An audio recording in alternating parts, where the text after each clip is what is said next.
warahmatullahi wabarakatuh. Perkenalkan, nama saya Sri Rizky dengan NIM 0306243224. Sebelumnya yang saya hormati Bapak Abdul Ghani Jamura Nasution, MPDI, selaku dosen mata kuliah PKN di MI dan SD. Izin untuk membuat video ini untuk mengerjakan tugas dari Bapak yang dimana menjelaskan pengertian anisme dan dinamisme, dan juga berikan salah satu contoh suku di Indonesia yang pernah berkaitan dengan anisme dan dinamisme, dan juga sebutkan asal-usul satu suku dengan sejarahnya. Baik, di sini saya akan menjelaskan terlebih dahulu apa itu sebenarnya anisme. Animisme adalah kepercayaan bahwa semua benda, makhluk hidup, dan fenomena alam memiliki jiwa atau roh yang hidup dan sadar. Menurut antropologi Inggris Edward Bernard Taylor dalam bukunya Primitive Culture tahun 1871, animisme adalah bentuk agama paling awal yang dianut oleh manusia purba. Dalam pandangan roh-roh tersebut bisa berinteraksi dengan manusia, mempengaruhi kehidupan sehari-hari, dan seringkali disembah atau dihindari. Nah, anisme ini terdapat juga beberapa ciri-cirinya, yaitu roh di dalam manusia, hewan, tumbuhan, batu, sungai, gunung, dan lain-lain. Nah, juga manusia bisa berkomunikasi dengan roh melalui ritual, dukun, ataupun seperti mimpi. Dan juga contohnya tuh seperti kepercayaan suku-suku di Indonesia seperti Dayak dan Toraja, di mana roh leluhur atau roh alam itu dihormatin. Nah, anisme ini juga sering dikaitkan dengan terorisme dan menjadi dasar bagi agama-agama tradisional di berbagai budaya. Nah, selanjutnya itu saya akan menjelaskan dinamisme. Dinamisme ini adalah kepercayaan pada kekuatan ataupun energi supernatural yang impersonal, bukan berbentuk roh pribadi seperti dalam animisme. Istilah ini diperkenalkan oleh antropolog Prancis Robert R. Marette sebagai pengembangan dari teori animisme. Dinamisme ini melihat adanya kekuatan mistis seperti mana dalam budaya Polinesia ataupun Orenda dalam suku Iroquois, yang bisa dimiliki oleh orang, benda, ataupun alam, dan mempengaruhi peristiwa secara dinamis. Nah, dinamisme ini juga terdapat berbagai ciri-cirinya, yaitu kekuatan ini netral dan impersonal, bisa positif, yaitu memberi kekuatan, ataupun negatif, menyebabkan malapetaka. Nah, yang kedua itu tidak ada konsep roh individu, lebih seperti energi universal yang bisa dipindahkan ataupun dimanfaatkan. Contohnya dalam kepercayaan Melanesia adalah kekuatan suci yang membuat pemimpin ataupun benda sakral memiliki pengaruh yang besar. Nah, dinamisme ini juga sering banget nih dianggap sebagai tahap awal sebelum animisme berkembang dan sering ditemukan oleh masyarakat pemburu dan pengumpul. Baik, di sini saya akan melanjutkan soal yang kedua, yaitu berikan salah satu contoh suku di Indonesia yang pernah terlibat dinamisme dan animisme. Nah, di sini saya memilih suku Toraja ya, karena suku Toraja ini memiliki unik dan ikonik gitu, karena ritual adat mereka, terutama pemakaman rambut Solo, sangat terkenal secara internasional, bahkan sering muncul di dokumenter BBC atau National Geographic. Ini dia membuat cerita lebih menarik dan mudah divisualisasikan gitu. Nah, oke, jadi kita masuk ke animisme dalam kehidupan Toraja dulu ya. Animisme di kehidupan Toraja tuh bagi mereka dunia penuh dengan roh-roh yang hidup dan sadar. Roh leluhur To Manurun dianggap tinggal di alam atas Puya seperti surga pergunungan, sementara roh yang belum tenang bisa mengembara di dunia bawah ataupun alam manusia. Contoh paling dramatis adalah ritual pemakaman Rambu Solo yang bisa berlangsung berbulan-bulan atau bahkan bertahun setelah seorang meninggal. Nah, jenazahnya ini disimpan di rumah seperti orang sakit, disebut toma, dan saat ritual utama ribuan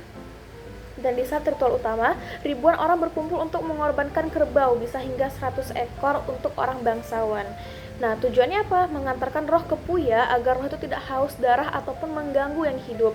Patung tahu-tahu replika jenazah ditempatkan di tebing batu seperti penjaga abadi yang mengingatkan bahwa roh selalu hadir. Nah, jadi seperti itu rangkaian animisme yang terjadi pada kehidupan di suku Toraja. Nah, sekarang kita akan masuk ke dinamismenya nih. Dinamismenya dalam tradisi Toraja.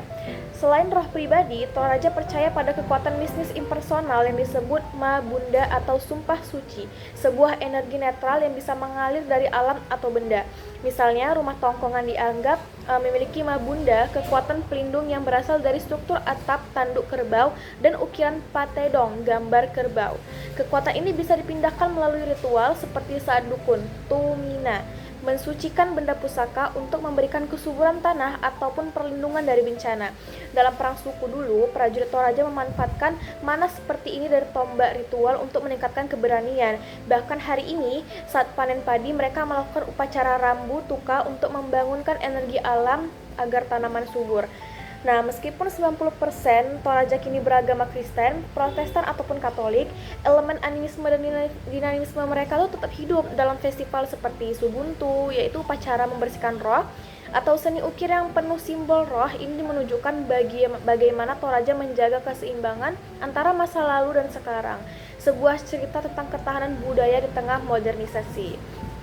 Nah, bayangkan nih, sebuah desa pegunungan di tanah Toraja, di mana-mana rumah-rumah adat berbentuk tanduk kerbau, tongkonan namanya, berdiri kokoh di lereng bukit menghadap ke arah timur untuk menyambut matahari terbit, simbol kehidupan baru. Suku Toraja yang berjumlah sekitar 700.000 jiwa hidup di wilayah pegunungan Sulawesi Selatan ini sejak beradab-adab lalu. Jadi mereka bukan hanya petani dan pengrajin ukir, tapi juga penjaga tradisi spiritual yang dalam.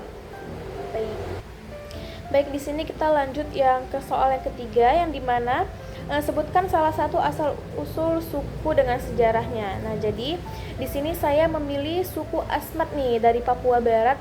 Karena mengapa saya memilih suku Asmat? Karena sejarah itu sangat menarik dan penuh misteri hutan mangrove, ritual kepala pemburu yang brutal, seni ukir legendaris, dan transisi dramatis dari isolasi ke dunia modern. Banyak orang bahkan di Indonesia kurang tahu nih detail sejarahnya karena wilayah Asmat yang terpencil, hutan rawa seluas 25.000 km, dan sering hanya dikenal berita tentang suku kanibal, mitos yang dibesar-besarkan. Padahal ceritanya kaya akan animisme, roh-roh alam dan leluhur, dan dinamisme yang kekuatannya mistis Fats dari kayu dan roh. Informasi ini dari studi antropologi seperti karya Tobias Sachnabam, Where the Shepherd Dwell, and Ethnography Museum Asmat di Agats. Nah, jadi suku Asmat ini berjumlah 70.000 sampai 100.000 jiwa hidup di pantai selatan Papua. Distrik Asmat terletak di Provinsi Papua Selatan. Mereka adalah pembuat ukir terhebat di dunia dengan patung-patung yang melambangkan roh dan energi alamnya.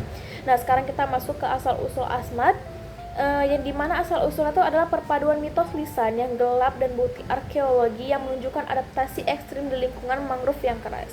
Nah, mitos leluhurnya, asal-usul mitologisnya, menurut legenda Asmat yang diceritakan melalui tarian dan ukir Sago Metis. Suku ini berasal dari zaman awal ketika dunia masih kaos. Jadi cerita utama adalah tentang Fumer Pits, leluhur pertama yang dibunuh oleh suku tetangga Fau. Darah dan tulang Fumer Ripitits berubah menjadi pohon sagu, sumber makanan utama, dan rohnya membelah suku Asmat menjadi empat klan utama, Yu Timur, Omat Barat, Simai Utara, dan Pauras Selatan. Mitos ini menekankan siklus kematian dari kelahiran kembali animisme murni, di mana roh leluhur Amuri menghuni pohon, sungai, dan hewan buaya. Nah, ada juga kisah Safan, leluhur perempuan yang melahirkan dunia dari telur buaya, melambangkan dinamisme kekuatan impersonal, Fats, energi mistis yang mengalir dari alam untuk memberi kekuatan hidup atau kematian. Ritual ini pembuatan perisai kepala, merayakan mitos ini di mana ukiran patung leluhur dibangkitkan untuk mengembalikan keseimbangan roh. Nah, kita masuk ke asal-usul historis dan arkeologinya. Secara ilmiah, Asmat adalah bagian dari rumpulan Melanesia Papua yang bermigrasi ke New Guinea sekitar 40.000 sampai 50.000 tahun yang lalu dari Asia Tenggara. Teori migrasi manusia modern. Mereka tiba di pantai selatan Papua sekitar 5.000 sampai 10.000 Masehi ya, beradaptasi dengan hutan rawa yang penuh malaria dan buaya lingkungan yang memaksa budaya prajurit dan kanibalisme ritual bukan sebagai makanan tapi untuk menyerap roh manusia. Nah, bukti arkeologinya itu situs gua dan ukiran batu di sekitar Agas dari 2000 Masehi menunjukkan seni awal yang mirip nih dengan budaya Lapita dan Pasifik. Bahasa Asmat dari Keluokup Papuan mendukung isolasi panjang dengan sedikit pengaruh Austronesia. Faktor geografis, delta Sungai Ederi dan Lawrence membuat mereka terisolasi bergantung pada sagu, ikan, perburuan, mengembangkan dinamisme di mana kekuatan hutan Fats jadi sumber daya spiritual. Nah, jadi asal-usul ini membuat Asmat unik karena bukan migrasi seperti Austronesia, tapi evolusi lokal yang brutal di di mana animisme dan dinamisme lahir dari perjuangan bertahan hidup. Nah, tadi kan kita sudah membahas asal-usulnya nih. Sekarang kita masuk ke sejarah lengkap suku Asmat kronologi. Nah, sejarah Asmat adalah kisah darah isolasi dari seni yang menakjubkan, dari pemburu kepala hingga seniman dunia. Mereka tidak punya kerajaan tapi hidup dalam desa otonom, Ieu atau kampung dengan kepala suku Prai. Nah, kita masuk ke para sejarahnya, ke masa prasejarahnya dan awal sebelum abad ke-16 Masehi. 10.000 sebelum Masehi sampai 500 Masehi, zaman pemburu pengumpul di hutan mangrove, Asmat awal mengembangkan perahu rakit dan tombak dari kayu besi dengan ritual animisme untuk roh buaya dan sagu. Kanibalisme ritual muncul sebagai cara menyerap kekuatan musuh dengan terkait dinamisme fas, energi dari darah yang dipindahkan ke tubuh pemenang. Nah, abad ke-5 sampai 15-nya, perkembangan seni ukir patung embis leluhur dibuat untuk ritual ekits, pembersihan roh. Perang antar suku dengan suku Unriba atau fas sering terjadi dengan korban kepala dibawa pulang untuk upacara. Tidak ada catatan tertulis, tapi artefak menunjukkan perdagangan garam dan obsidian dengan pedalaman Papua. Nah, kita masuk nih ke masa prakolonial dan kontak awal abad 16 sampai 19 Masehi. Nah, di abad 16-nya ini penjelajah Portugis dan Spanyol seperti Magellan 1521 lewat Papua, tapi Asmat tetap tak tersentuh karena rawa berlumpur. Mitos Eropa menyebut mereka suku liar kanibal. Dan masuklah ke abad 17 sampai 18, Belanda mengklaim New Guinea Barat VOC, tapi ekspedisi gagal. Masuk Asmat karena malaria. Asmat tetap otonom dengan ekonomi berbasis sagu dan perburuan. Ritual beach pole, tiang perang, dibuat setelah kelelahan perang, di mana patung leluhur dihidupkan untuk balas dendam. Contoh, murni dinamisme di mana kekuatan kayu disucikan dengan darah babi. Nah, masuk ke abad 19, kontak pertama dengan misionaris dari perdagangan dari Fak-Fak Sulawesi. Asmat mulai tukar ukiran dengan kain dan besi, tapi konflik meningkat, banyak desa hancur karena perang suku. Nah, masuk ke masa kolonial abad 20 awal sampai ke 1949. Nah, di tahun 1900 sampai 1930-an, Belanda bangun pos di Merauke di tahun 1902, tapi Asmat baru dieksplorasi pada 1920-an oleh antropolog seperti Paul Ruiz. Misi Katolik masuk 1926, misionaris Picar Apostolik Merauke membawa Kristen dan vaksin mengurangi kanibalisme. Namun perlawanan sengit pada tahun 1938, pembunuhan misionaris memicu perang Asmat kecil.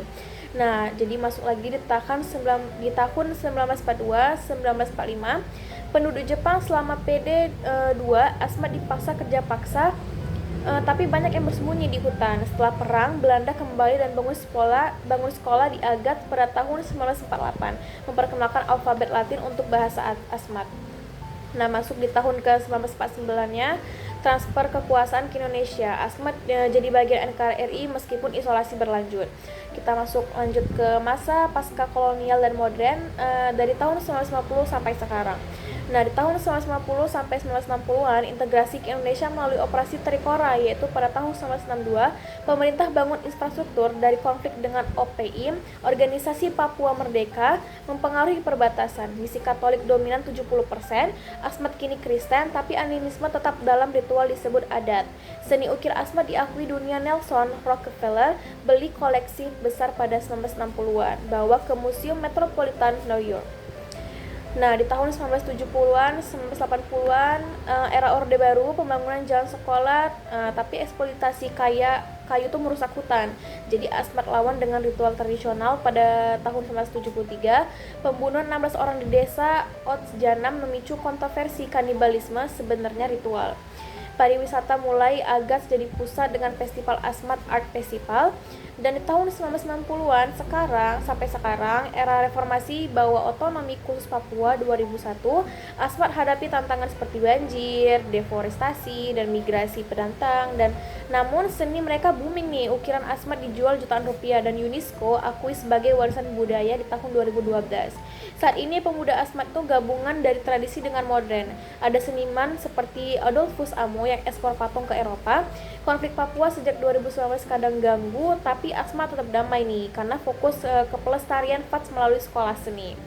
Nah, jadi menurut saya ini sejarah Asmat ini sangat menarik ya, karena kontras dan ekstrim dari kegelapan hutan pemburu kepala ke panggung seni global dengan sambil mempertahankan animismenya, roh leluhur dalam ukirannya, dan dinamisme kekuatan alam sebagai inspirasinya. Jadi banyak nih yang nggak tahu gitu. Misalnya bagaimana Rockefeller hampir mencuri budaya mereka, atau mitos Fumeri Pits yang mirip cerita kanibal ektis. Nah, ini bikin cerita Asmar seperti film petualangan misterius. Jadi menurut saya ini sangat rekomen untuk diceritakan dan juga untuk didengar, karena juga banyak nih yang belum mengetahui suku Asmani seperti apa sih, dari sejarah-sejarah ke belakangnya itu kita banyak belum tahu, karena emang dia ditempatkan di tempat yang terpencil gitu, jadi kita jarang dan hanya mendengar ya paling sesekali doang gitu. Nah, jadi itu saja yang bisa dapat saya sampaikan, kurang lebihnya mohon maaf. Jadi saya akhiri, assalamualaikum warahmatullahi wabarakatuh.